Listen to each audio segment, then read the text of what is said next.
আসসালামু আলাইকুম জবা কিচেন অ্যান্ড ব্লগ থেকে সবাইকে আন্তরিক অভিনন্দন জানাচ্ছি। আজকে খুবই সহজ একটি নাস্তা রেসিপি আপনাদের সাথে শেয়ার করব, চলুন দেখে নেওয়া যাক। এজন্য প্রথমে নিয়ে নিচ্ছি 1.5 কাপ ময়দা, স্বাদমতো লবণ, এখন হাত দিয়ে মিশিয়ে নিচ্ছি।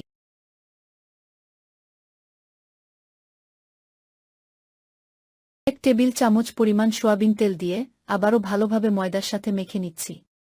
এরপর অল্প অল্প করে পানি দিয়ে মেখে নিচ্ছি একটি পারফেক্ট ডো তৈরি করে।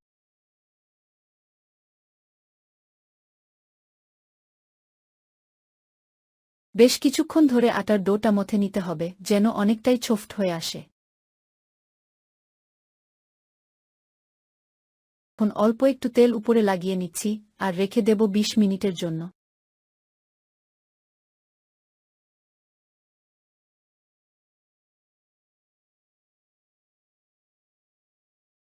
এজন্য ঢাকনা দিয়ে ঢেকে দিলাম। সেই সাথে ডালের পুর তৈরি করব, এজন্য 1 কাপ ডাল ভালোভাবে ধুয়ে নিয়েছি আর ডালগুলো কড়াইয়ে দিয়ে দিচ্ছি।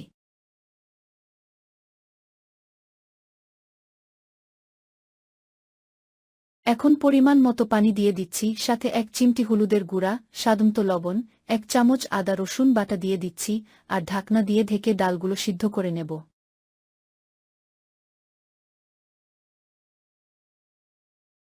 এরপর ঢাকনা তুলে নিচ্ছি, দেখুন ডালগুলো সিদ্ধ হয়ে গেছে, আরও কিছুটা ভেজা ভেজা রয়ে গেছে। এখন চুলার জাল বাড়িয়ে শুকনা শুকনা করে নিব।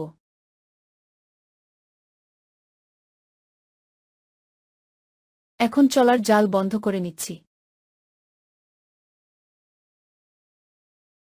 চুলায় একটি কড়াই বসিয়ে দিয়েছি আর পরিমাণ মতো সোয়াবিন তেল দিয়ে দিচ্ছি, সাথে দিয়ে দিচ্ছি কিছুটা পেঁয়াজ কুচি, কিছু মরিচ কুচি দিয়ে দিলাম। এখন নাড়াচাড়া করে নেব। দিয়ে দিচ্ছি হাফ চামচ পাঁচফোড়ন দিয়ে কিছুক্ষণ নাড়াচাড়া করে ব্রাউন কালার করে ভেজে নেব।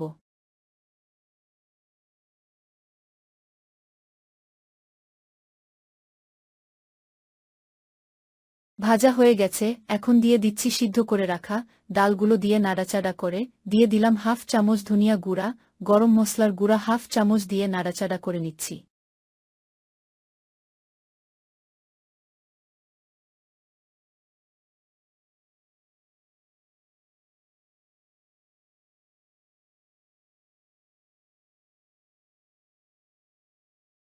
কিছু ধনিয়া পাতা দিয়ে নাড়াচাড়া করে নামিয়ে নেব আর ঠান্ডা হওয়ার পর অনেকটা ঝরঝরা হবে।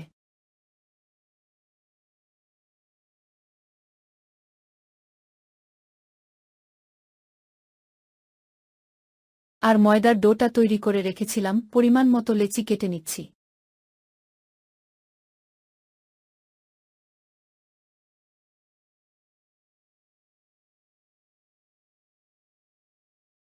এখন পাতলা করে একটা রুটি বেলে নিচ্ছি আর যে ডালে পুরটা তৈরি করে রেখেছিলাম সেটা উপরে দিয়ে দিচ্ছি। দেখুন এভাবেই দিয়ে দিলাম। এখন রোল করে পেঁচিয়ে নিচ্ছি।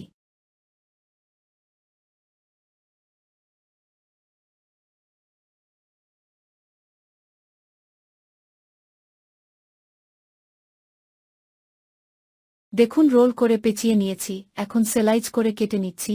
এখন হাত দিয়ে একটু চেপে বট করে নিচ্ছি। এভাবে করে সবগুলো তৈরি করে নেব।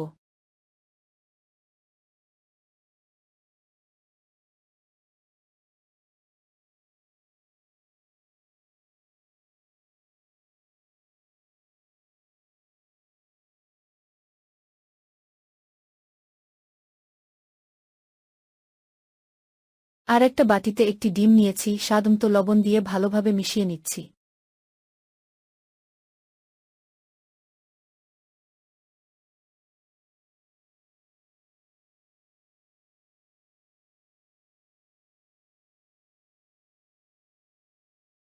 আর কড়াইয়ে পরিমাণ মতো সোয়াবিন তেল আগে থেকে বসিয়ে দিয়েছি, গরম হয়ে গেছে। এখন যে নাস্তাগুলো তৈরি করে রেখেছিলাম সেখান থেকে একটা ডিমে দিয়ে চুবিয়ে তেলে দিয়ে দিচ্ছি।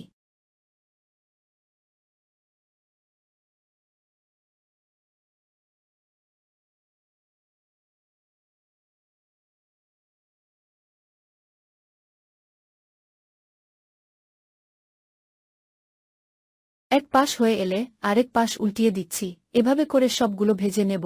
ভাজা হয়ে গেছে, তেল ঝরিয়ে তুলে নিচ্ছি। এটা খেতে খুবই টেস্টি হয়েছিল, অবশ্যই আপনারা ট্রাই করবেন।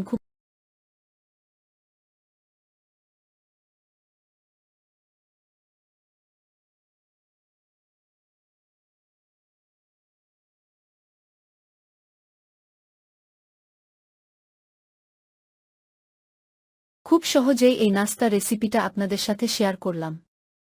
আশা করি আপনাদের অনেক ভালো লাগবে। ভালো লাগলে অবশ্যই লাইক দিয়ে সাবস্ক্রাইব করে বেল বাটন অন করে দিতে ভুলবেন না। ধন্যবাদ, ভালো থাকবেন।